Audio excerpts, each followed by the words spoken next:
তো কাল ছিল পৌলমীর মেহেন্দি। আমি সমাদৃতা দুজনেই গেছিলাম। আমি ভেবেছিলাম প্রথমে মেহেন্দি পরবো, কিন্তু তারপর আর এনার্জিতে দিল না। আর ওর মেহেন্দি পরতে পরতে সন্ধ্যে 8টা বেজে গেছিলো। আর তারপরে ওর বাড়ির কিছুজনও ছিল মেহেন্দি পরতে, নিত কোণে স্পেশালি সে মেহেন্দি পরতো। তো সব কিছু মিলিয়ে আমি মেহেন্দি পরতে গেলে অনেক রাত হয়ে যেত, আর অতক্ষণ বসে থাকার এনার্জিও ছিল না, তাই জন্য আর আমি মেহেন্দি পরলাম না।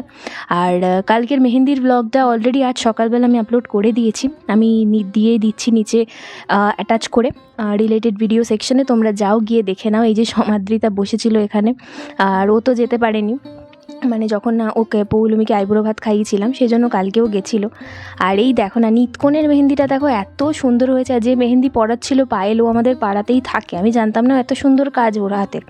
তারপর আমরা আমাদের পুরনো একটা ছবি রিক্রিয়েট করেছিলাম, পুরনো আমরা 3 বন্ধু মিলে। দেন ওর তত্ত্বগুলো দেখলাম। সব তো আর ঘেঁটে ঘুঁটে দেখা সম্ভব নয়, কি সুন্দর করে সব সাজানো রয়েছে। তো যাই হোক, পুরো বড় ব্লগটা তোমরা আমার চ্যানেলে পেয়ে যাবে। একদম এক্স্যাক্ট এর আগের ভিডিওটাই আজ সকালেই আপলোড হয়েছে, আমি অ্যাটাচ করে দিচ্ছি, তোমরা দেখে নাও। আর আপাতত এইটুকুই, মিনি ব্লগটা জাস্ট তোমাদের সাথে শেয়ার করার ছিল। আর ওর বাড়িটা এত সুন্দর করে সাজিয়েছিল, বিশেষ করে ফুলের গেটটা কি ভালো দেখতে লাগছে, দেখো পুরো ঝলমল করছে। তো যাই হোক, কালকে মানে আগামীকাল পৌলমীর বিয়ে। দেখা যাক কীভাবে কি করতে পারি, থাকতে পারি কি না, সেটা সবটাই ক্রমশ প্রকাশ্য। আপাতত এই মিনি ব্লগটা এখানেই শেষ করছি। চ্যানেলটা সাবস্ক্রাইব করে নিও কিন্তু। দেখা হচ্ছে নতুন আরেকটা মিনি ব্লগ।